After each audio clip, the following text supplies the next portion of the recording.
Hello, everyone. I'd like to welcome you to Mastering Your Time, Creating Magic in the Moments. This will be our first recorded session in the series. I'm so glad that you're with me. Our first session is on balancing the wheel and what really matters. So we're going to take some time and look at some areas of our life that need some evaluating and some assessing. And then we're really going to look at some deep, true values and what matters most to each of us. Today's intention. You will leave feeling inspired to take a gentle but firm look at your life.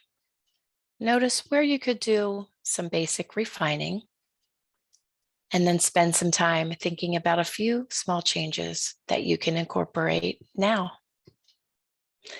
I'd love to start with this quote from Oprah Winfrey. This came from my journal called Silken Sonder that I work in every month. I know for sure that you cannot give to everyone else and not give back to yourself. You will end up empty, or at best, less than what you can be for yourself and your family and your work.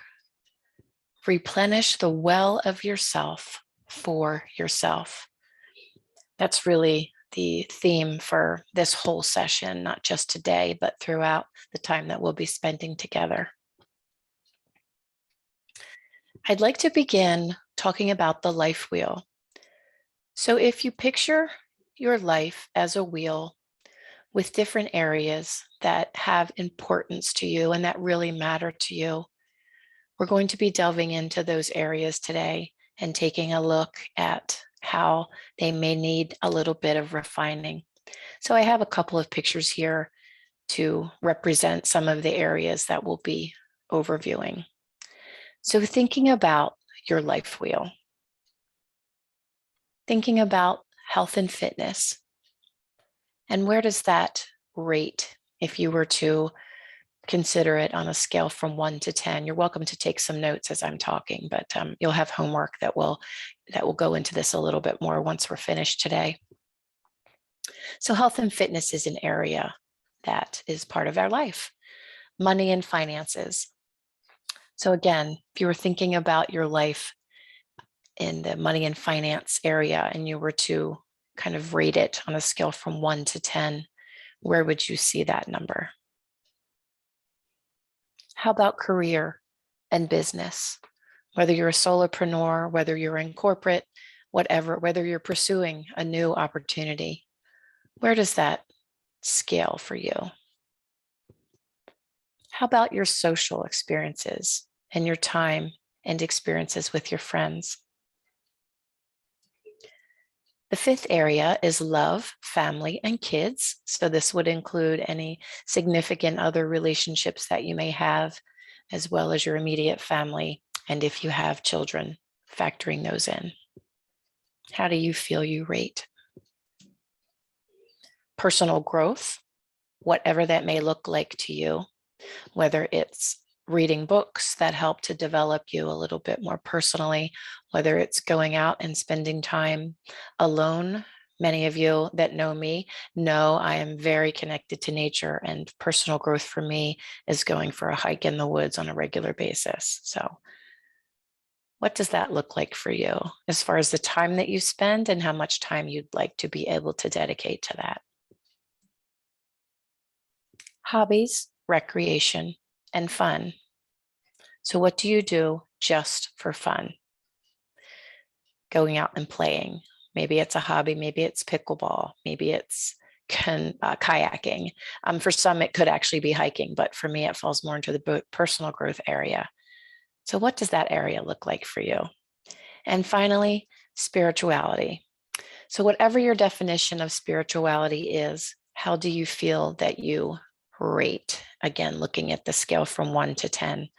For many, that is, that may be religion, that may be actually participating in a church.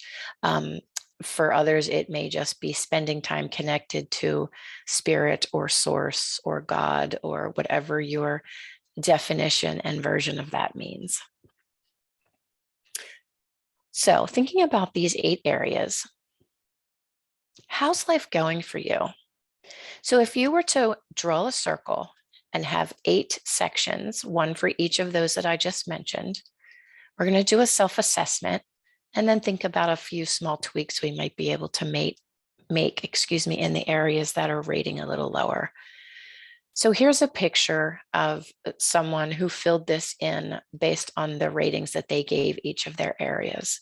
And so you can see that the areas that are a little smaller in terms of what they colored in are the time that they spend on hobbies, recreation and fun, and also the time that they get to spend socially and with friends. So some of you may be able to relate very much to where this person actually filled in their life wheel.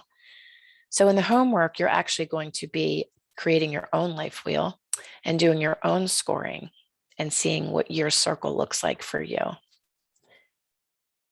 The goal, obviously, would to have some good sense of a balance as with a Ferris wheel, so that all of the areas have equal weight.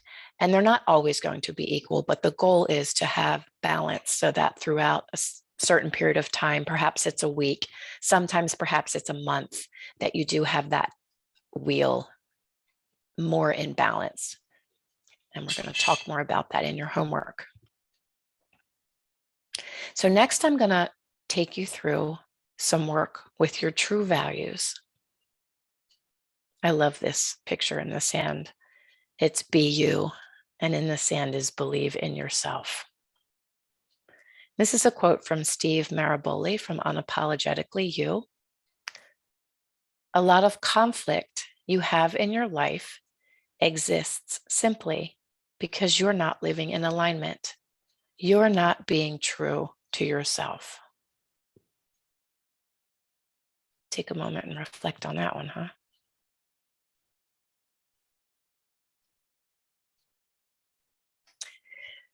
So when you think about what matters most to you in your life, what we're really talking about here are what are your true values. I'm going to lay out a few of them here. These are ones that most of which I connect to very personally and very deeply. You may come up with others as you spend some time reflecting on and journaling on this as you get into your homework. But I'm going to lay out some of the ones that means deeply, deeply are ingrained in me. Being authentic. So this is an area that came out when I went through coaching, which is actually ultimately what brought me around to become a coach myself. What I found is that I wasn't being authentic or true to myself. I was kind of morphing into what other people's expectations were of me. And in that process, over many, many years, I truly did lose myself. And I had a moment that many of you have heard about. I'll be talking about that at some point throughout during the sessions and the time we spend together. But I had a moment of realization that I was completely disconnected to myself. I didn't even know who I was. I didn't know what I stood for.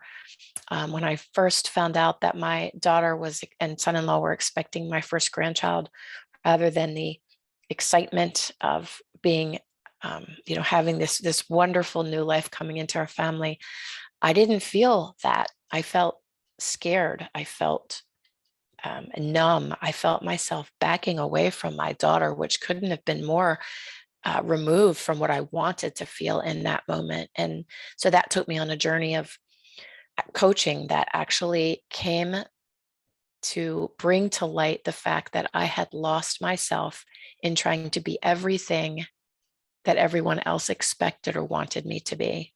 And so being authentic is what has become of everything that I exist with today. Being authentic is by far the core, most important true value that I have.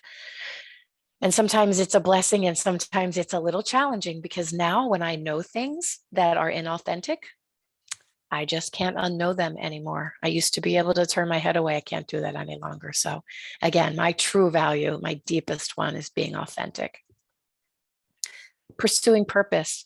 Many of you that have watched me as I've grown in my coaching program know that finding your purpose and finding out what your calling is in your life is a deeply important point of reference for me, and also for many of the women that I serve and women that I see interact with all the time. I speak more of women in this area than men. Men are certainly able to be in all of these areas that I'll discuss, but I just find that women are much more relational and intimate, wanting to be intimate with themselves. And so you'll hear me talk more about working with women, and that's primarily, excuse me, who I coach with now. So pursuing purpose.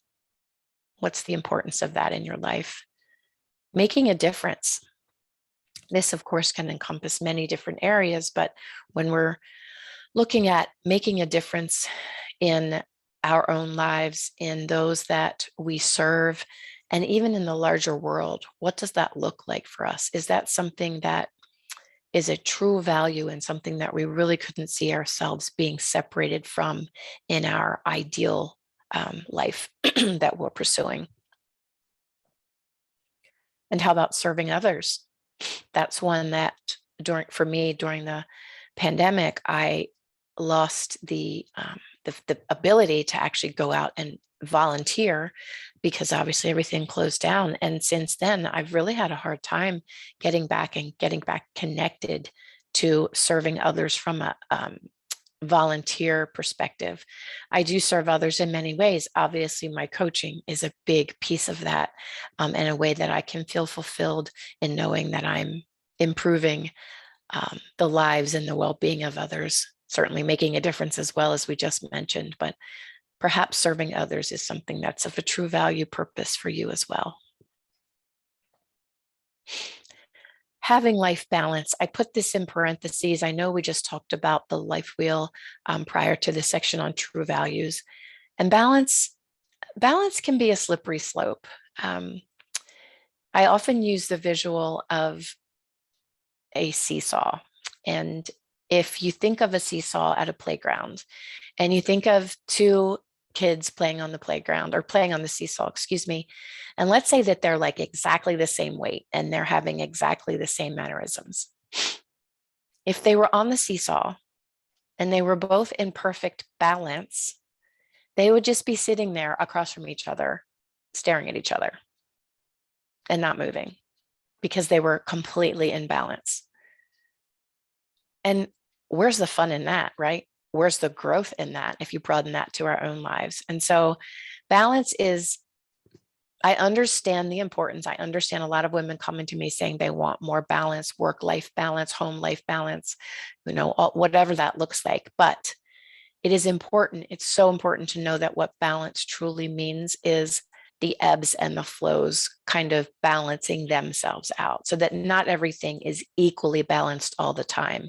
And if that sounds a little counterintuitive to what we were just talking about in the life wheel, what I'm talking about in this sense is more the ebbs and the flows and the ups and the downs, so that you're not always so focused on one area that the others are getting neglected.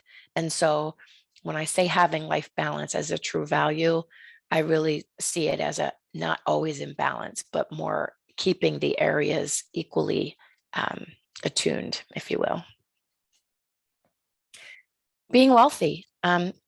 There's nothing wrong with desiring to be wealthy and to have a lot of money, whether it's for security, for purpose, or whether it's just that you want to enjoy, your life now. Perhaps it's that you want to, travel, or you want to have a beach condo, or oh gosh, so many things that have come up, or like maybe a cool car that has all the latest gadgets.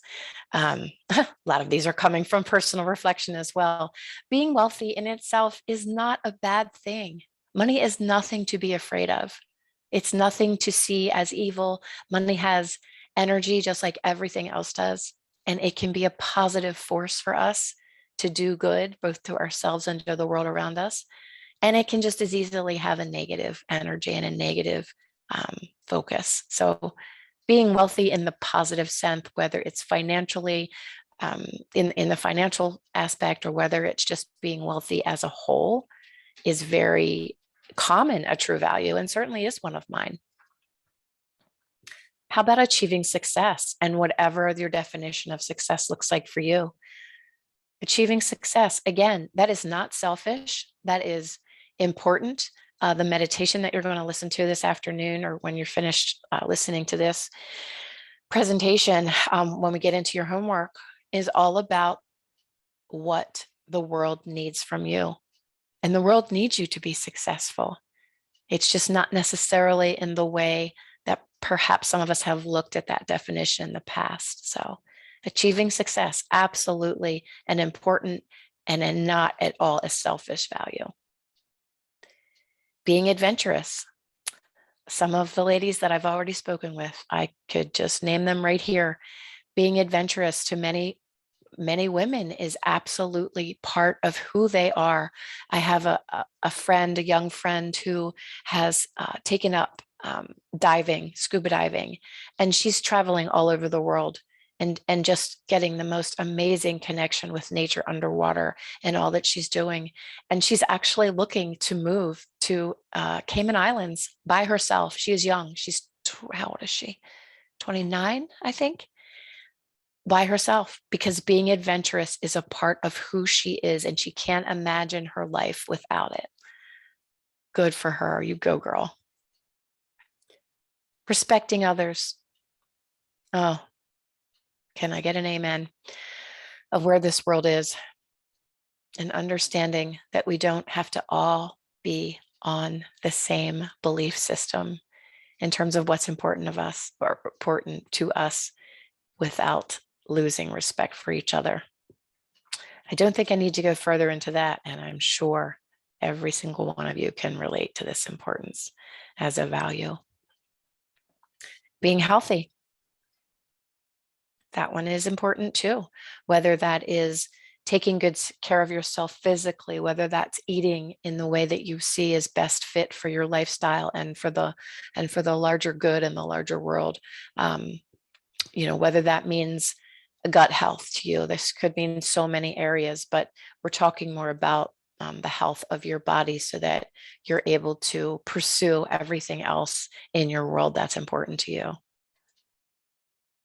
Caring for the environment. This is another one that's becoming more and more important to me as I recognize all that we're doing to really negatively affect our planet. Certainly, I'm seeing a big shift back to the awareness and coming back to what's important and reducing carbon footprints and doing all the things. But I think for me, this has really become even more of a value as number one, as I get older, but just as much as I have 2 grandchildren now. And I think about, what their future is going to look like if we don't care for the environment now. So it's become another one that's very important to me. And so thinking about some others that might that I may have missed. Again, these are ones that are personally very near and dear to my heart, but there may be others that you would consider true values. So I'd like you to spend some time, again, that'll be part of your homework, and thinking about what true values are to you and listing a few that'll be at the top of the list for you. And why it matters. Because when we're highlighting what truly matters to us and our own true values, that is where we're aligned. Those who live true to their values experience more inner peace, balance, and a life that is aligned with their highest priorities. They're creating a life they really want. And that's really what Time Mastery is all about as well. And that's why you're here, ladies. So now it's your turn to align. I want you to be thinking about what are your true values. You're welcome to go back to the slide that I listed out. Some of those are important to me. You can do a Google search if there's some other that you feel might resonate with you. Certainly, there's lots of information out there on true values, listing them out. And do your plans, your desires, and I would say your calendar align with those true values. So this is going to be a theme that we're going to carry throughout our time together.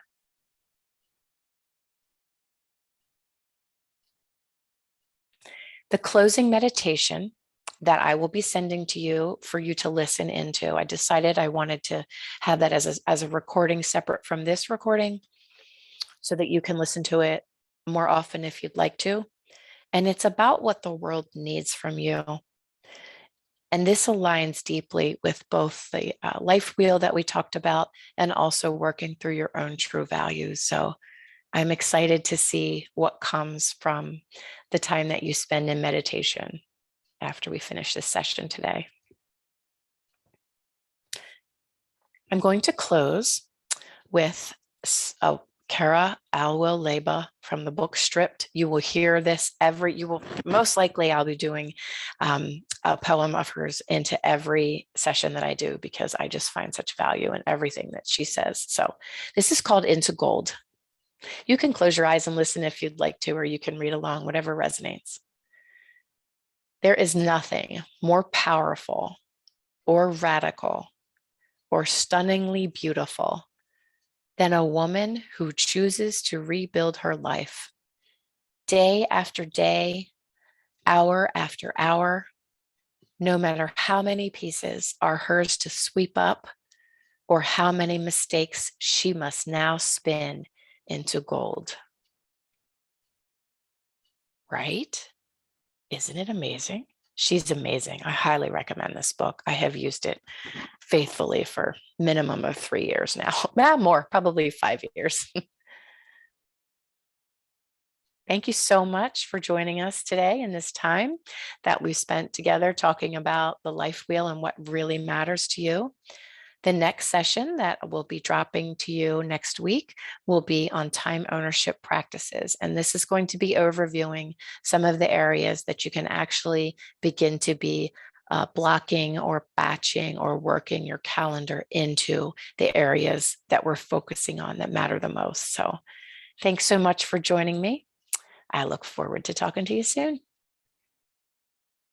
Have a great day.